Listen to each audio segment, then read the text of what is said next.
G'day to all my friends and family, and welcome to this episode of Jim's 5am Club. I've just gone on another bushwalk over here in the northwest of Sydney, and I'm at a place today called the North Rocks Dam, which is a massive concrete structure in the middle of the bush. It's got to be at least 30 to 40 metres tall. And whilst it's called a dam, I look on the other side and there's no water. And there's just a creek going from one side to the other, which makes it interesting. I'm not quite sure what the purpose of this structure is, but I will do some research and try and find out a little bit more about it. But it's a beautiful walk. It's a beautiful part of Sydney. This bushland here is just pristine. It's just glorious, apart from the graffiti that is all over the walls here on this dam in the middle of nowhere. Anyway, what I'll do is I'll continue on my journey. I'm going to go on the other side now and just see where it leads me. This is the first time I've taken this track, but I'm glad I did, because it's a track that I will come through on many other occasions. Just got to try and find my way back because it all looks the same. But here we go. This looks like the track that I came up. So I'll just follow the same track back and take some other tracks. What I want to do today is I want to go through another book summary, as we normally do on Jim's 5am Club. This is my 1112th vlog in English, and the book that I've selected for today's review is entitled The Kindness Method, by an author named Shahroo Izadi. Shahroo Izadi, what an interesting name that is. Anyway, let's see where it leads us. Just like these paths, we'll just take it step by step and allow the learnings and the wonder to reveal itself at every turn and at every crossing. So the author kicks off the book by making a statement saying that it's not so much about finding yourself, but it's all about meeting yourself. A lot of people seem to say that they're trying to find themselves, and they'll just continue throughout their lives trying to find themselves, whereas the author suggests it's not about just finding yourself. You need to meet yourself. And then she goes on to say that most of us want to change. Most people want to change some aspect of their life, some aspect of their relationship, some aspect of their personality. But they often fail and find it hard to make the necessary changes. But the author says that the reason why most people can't change or don't change is that they're missing a vital component in the process. And that vital component, according to this author, is self-compassion. So what the author is saying is that self-compassion is an important ingredient, an important element, a component that will enable us to make meaningful, permanent change in our lives. So the first formal point that the author makes in the book is that if you want to make lasting change in your life, you need to make sure you have self-compassion and have, this is important, a judge-free zone. Because judgmental mentality, being around judgmental people, cause us grief, cause us pain, cause us suffering, and interrupts the change process. So we need to identify and look into what expectations we have for ourselves and how they stack up against the expectations we have for others. And the most important thing is that we need to learn to be kind to ourselves. Once again, this is the author's opinion. A lot of people that I know, and I'm often that as well with myself, is sometimes we beat ourselves up and we're pretty tough on ourselves. But what the author is saying is that in itself, having too high expectation and being too eager to change and to improve and pushing yourself too hard sometimes causes us to resist and to push back. And it could be from a conscious perspective, but it can also be from a subconscious perspective as well. So sometimes you don't know what's causing you to push back, and it could be your subconscious playing a vital role. So the author says here that a lot of us react differently to the thought of being judged by others.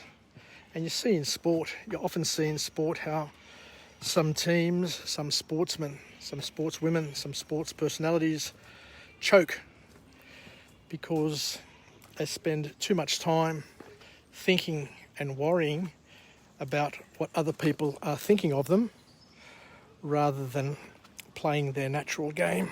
Oh, it's a bit steep here, so I've got to be careful I don't go arse over tit on my way down. So I'll just take a leap of faith here and make sure that I maintain my footing. Yeah, that looks good.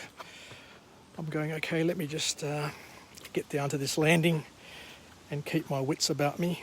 Otherwise I'll be making the news tonight for the wrong reasons. So what the author is saying, let's just summarise again, is that we need to be honest with ourselves about our challenges, but not to be too pushy and too negative on ourselves is the key message. The second formal point to come out of this book, out of this authorship, is where the author says that we really start to improve when we start examining what has worked for us in the past and what hasn't. Because we're all unique, we're all different. We have things that we can leverage and work for us, and there are other things that bring us to a screeching halt. And each situation is different for each person, and we need to appreciate and understand that, and to welcome it and embrace it as well. So it's more about meeting yourself, meeting your needs, meeting the things and doing the things that work for you, as opposed to doing the things that may have worked for somebody else. Because as we said, we're all different. Just because it worked for your brother, your sister, your mother, your father, your partner, doesn't necessarily that the same formula works for you to enable change. To stop smoking, to stop drinking, to study harder, to work out, to lose weight. Each person has their own formula, according to the author, and it's important that each person meets themselves. Meets themselves is the key message from the book. So meeting yourself rather than finding yourself is what we're saying. And the sort of questions that you need to ask yourself in order to identify what you need to do to meet yourself is to ask yourself some cool questions, some important, empowering questions. And the sort of questions that we need to ask ourselves is, when I'm in the zone, how did I feel? Where was I? Who was I? Who was I with? And to create a map to help you understand what works for you. That's why it's important to have journals and to journal our thoughts, to journal what we do in our lives, because what it does is it enables you to be introspective and to learn more about you and what works for you. Because as we said, each and every one of us are different, but once you find the formula, once you find the elements that work for you, once you meet yourself, then you can use that to leverage and to open up doors and opportunities that may never have been available prior to your introspection. So we also need to have a balance and to understand the things that don't work for us. So in our journals, when we're meeting ourselves, we need to understand what doesn't work for us.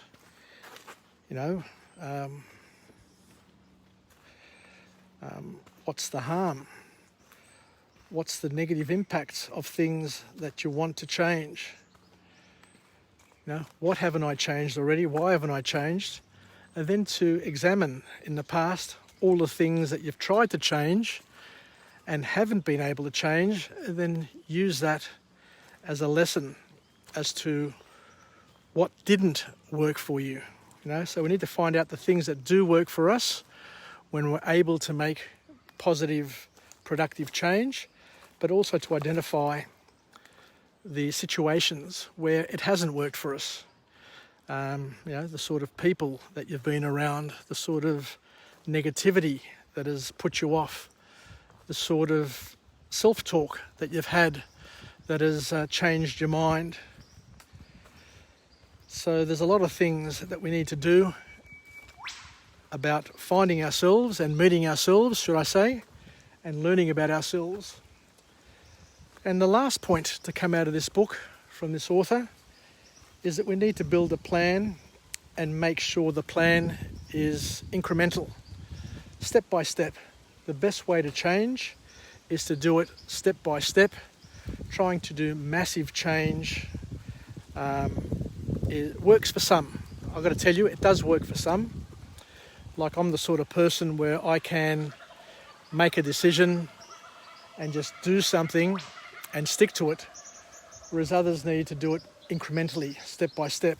So once again, it's about knowing what works for you and knowing what's worked for you in the past. So we need to create a plan. It needs to be incremental and realistic. So don't start with extremes. I know a lot of people who have extreme sort of views, but those extreme views always end in tears. You're better off having and pursuing baby steps, else you become discouraged very, very quickly and you quit. And there are a lot more people out there who could have been very, very successful and leaders in their field, but they tried to jump too quickly and they basically ended up discouraged and quitted. So the last thing we need to do is to have a map and to understand what your map is, what you're proud of, and pat yourself on the back whenever you exhibit the habits or the things that you're trying to achieve. Every little win needs to be celebrated, according to the author, and by doing that you will end up meeting yourself and instituting and implementing the meaningful change that you need in your life. Anyway, there you go. So thank you very much for joining me on this episode of Jim's 5am Club, where we went through a book entitled The Kindness Method by Shahroo Izadi. And as you can see, I've just arrived here to the North Rocks Dam. It's the first time I've ever come here, but what I'll do is I'll keep on filming There's some nice caves over here, so you could imagine in times gone by there would have been indigenous communities walking up, down and through this particular area, fishing and hunting and collecting berries and you name it. Whereas now it's turned into this extremely ugly concrete structure, covered in tattoos, covered in ugly graffiti, showing somehow and sometimes that man can have a negative impact on the environment, because it doesn't look like to be a viable, productive, working dam, but maybe an idea which didn't quite work out how it should have worked out. So I look forward to coming to you again from a different location with a different message, a message of empowerment. I guess this is probably a cool place for people to come down to and to, what am I trying to say? Come down here and to get some selfies. It's probably got the Melbourne sort of feel, the Melbourne feel with all the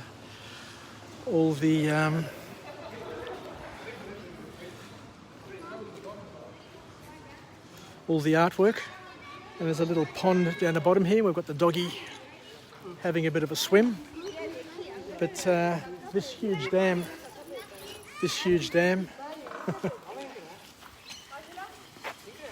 was created for what? I'm not quite sure, but we'll soon find out. As you can see, it is quite pretty down here. When you're looking to the bushland and to the river, where it's not ruined by all the graffiti, it is like a rainforest, quite beautiful.